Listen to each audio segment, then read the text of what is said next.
Hello guide, नमस्कार। Welcome back to my channel. तो दोस्तों, आज देखने वाले शाल लेसन का भाग 2। ऑलरेडी शाल लेसन का एक भाग अपन पहले वीडियो में देखा है और ये शाल लेसन का भाग 2 राग जादव लिखित ये लेसन है। और ये लेसन में एक एग्जाम्पल अपन ऑलरेडी देखा है। दूसरा एग्जाम्पल ये शाल लेसन ने राग जादव ने 2 एग्जाम्पल दिया है। तो एक एग्जाम्पल, नदी के किनारे पे एक औरत रहती है, छोटे बच्चे को बहुत ठंडी लगती है और ये लेखक उसको मदद करता है, ये देखा है। लेकिन दूसरा एग्जाम्पल यहाँ पे देखना है। यहाँ पे तो भाग 2, यहाँ पे शाल का भाग 2 यहाँ पे देखेंगे। या सुमारास शनिवार पेठेत ओंकारेश्वराच्या मंदिराच्या पुलावर बहुधा रोज संध्याकाळी जात असे। तो लेखक एक बार ऐसे पूना में ओंकारेश्वर मंदिर के पास घूमने फिरने के लिए हमेशा जाते थे, हर सैटरडे। और वहां पे जाने के बाद में ये ओंकारेश्वर का मंदिर वहां पे था और उसके बाजू में एक कट्टा था, ओटा था। ये ओटे के ऊपर एक बूढ़ा आदमी ठंडी के दिन में वहां पे भिक्षा मांगने के लिए बैठता था। बहुत वीक था, अशक्त था बूढ़ा आदमी। कट्ट्याला लावून जिरगोटे टाकून पांघरून कुडकुडीत बसल्याचे मी पाहिले। और एक बूढ़ा आदमी ये कट्टा जो रहता है, ओटा जो रहता है, ओटे के बगल में फटे पुराने कपड़े नीचे डाल के उसके ऊपर बैठा था। उसको ठंडी बहुत लग रही थी।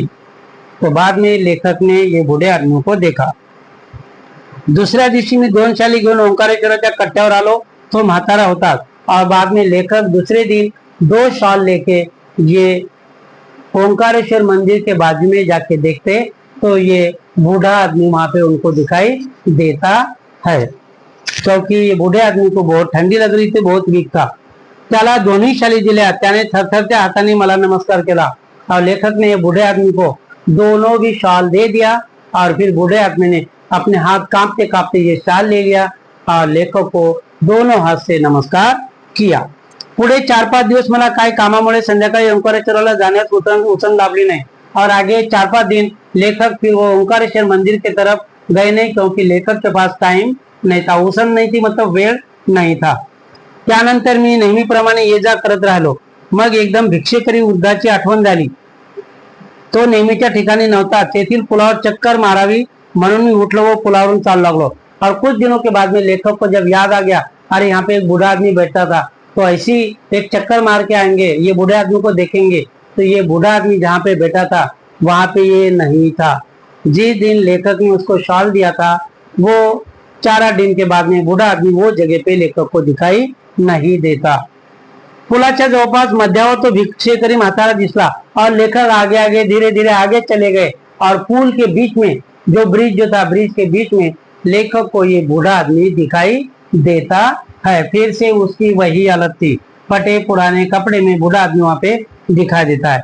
मी लगबगीने त्याच्याकडे गेलो, पाहतो तो काय, तीच चिरगुटे अंगाखाली व अंगावर, तेज कुड़कुड़ने, तेज दिनवाने जीने। और बाद में लेखक उसके पास जाके पूछते तो उसका कंडीशन वही था, बूढ़ा आदमी कांप रहा था, फटे पुराने कपड़े थे। और लेखक उसके पास जाके पूछता है, देखता है, दिनवाने मतलब गरीबी का जीना। मी म्हटले, बाबा तुम्ही मला ओळखले? त्याने नकारार्थी मान हलवली। और बाद में लेखक जब वो बूढ़े आदमी के पास जाता है तो उसको बोलते, बाबा आपने मुझे पहचाना? बोलते नहीं, क्योंकि अगर हाँ बोलता तो फिर से लेखक कुछ क्वेश्चन पूछता। तो बूढ़ा आदमी बोलता है, नहीं मैं आपको पहचाना नहीं है। मग मी म्हटले, बाबा 5-6 दिवसापूर्वी मी तुम्हाला 2 शाली दिल्या होत्या, आठवते? और फिर लेखक उसको याद दिलाता है कि 4-5 दिन के पहले आपको जब ठंडी लग रही थी तो मैं ही आपको 2 शॉल दिया था, आपको कुछ याद आ रहा है? तब बूढ़ा आदमी बोलता है कि ठीक है। यावर म्हातारा खुल्ला व पुनः हाथ जोड़ मिला, हे भल्या माणसा तू लय मोठा है। और बाद में ये बूढ़े आदमी को याद आ जाती है और हाथ जोड़ता है, बोलता है, हे भला आदमी मतलब अच्छे आदमी, तो बहुत अच्छा है, तो बहुत बड़ा आदमी है। मैं शाली दिल्या, पण बाबा मैं भिकाऱ्याला शाली कशा सोडतील? आपने जो मुझे शाल दिया था, मैं तो भिखारी आदमी हूँ, मैं शाल ओढ़ के कैसा भीख मांग सकता हूँ? मुझे कैसा अच्छा लगेगा? ऐसा भिखारी बोल रहा है लेखक को। त्या शोभेपेक्षा पोटाची आग लय वाईट, और शाल ओढ़ने से मेरे पेट की आग बहुत मुझे जरूरी थी। पेट में जो आग लगी थी वो बहुत भूख लगी थी, और भूख मिटाना मुझे बहुत, मैं उसको जरूरत समझा और इसीलिए मैं शाल ओढ़ के नहीं बैठ पाया। मी शाली ऐकल्या व 2-3 दिवस पोटभर जेवण घेतलं बाबा। अभी ये बूढ़ा आदमी लेखक को बताता है कि भाई आपने जो मुझे शाल दिया था, मैं ये शाल बेच के 3-4 दिन पेट भर के खाना खाया। मैं अगर शाल लेके ओढ़ के बैठ जाता तो मुझे भूखा रहना पड़ता, और अच्छी शाल ओढ़ने के बाद में मुझे कोई भी भिक्षा भी नहीं देता। इसीलिए ये शाल को मैं बेच दिया और 3-4 दिन पेट भर के खाना खाया। हमसे हे असलं बिकट जीणं और हमारा रहन सहन ऐसा ही है। तुझे लई उपकार है बाबा। और ये बूढ़ा आदमी लेखक को बोलता है कि भाई आपका मेरे ऊपर बहुत एहसान है, क्योंकि आपने अगर शाल नहीं दिया होता तो मैं 3-4 दिन पेट भर के खाना भी नहीं खा पाता। शालीची शोभा आणि ऊब या पोटाची आग आणि अन्नाची ऊब। शालीची शोभा, कपड़े की शान जो होती है थोड़ा अलग होती है, लेकिन पेट की आग ये भी बहुत अलग होती है। पेट की आग जो होती है वो बुझाने के लिए, पेट भर खाना खाने के लिए आपने जो मुझे शाल दिया था वो मैं शाल बेच दिया। भूखेल्यास अन्न द्यावे। इसीलिए यहाँ पे क्या बोल रहा है ये लेखक कि जो भी भूखा आदमी को या अपने को रास्ते पे मिलता है तो उसको अनाज देना चाहिए। तहानलेल्याला पाणी दिले पाहिजे, प्यासों को पानी देना चाहिए। हेही जमले नाही, अगर ये भी आपसे आपको नहीं जमता तर अभाग्यांना सन्मानाच्या शाली तरी द्याव्यात। और अपने नजर के सामने और कोई बैड लक लोग है, अभागी है, दुर्भागी है, तो कम से कम अपने पास जो भी कुछ है वो उसके साथ में शेयर करना चाहिए। तो इसी तरह यहाँ पे लेखक के पास जितना भी शाल था वो लेखक ने एक गरीब औरत को दिया था कुछ, और एक बूढ़े आदमी को दिया था। तो इसी तरह लेखक ये पुल देशपांडे, नारायण सुर्वे, ये सब लोगों ने अपना अपना किस्सा यहाँ पे बताया है। कि नारायण सुर्वे यहाँ पे बोलते हैं कि शाल ओढ़ने से आदमी शालीन बनता है।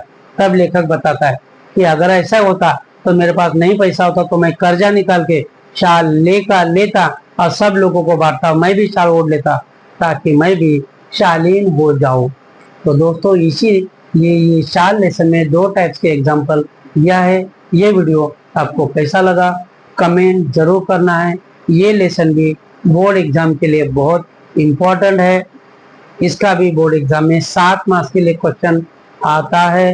ये कमेंट करना है। और आप अगर मेरे वीडियो पे फर्स्ट टाइम अगर आ गए हैं तो चैनल को लाइक करना है, सब्सक्राइब करना है, बाजू में जो बेल आइकॉन दिया है उसको क्लिक करना है, ऑल पे क्लिक करना है। मिलते हैं ऐसे वीडियो में, तब तक के लिए बाय बाय।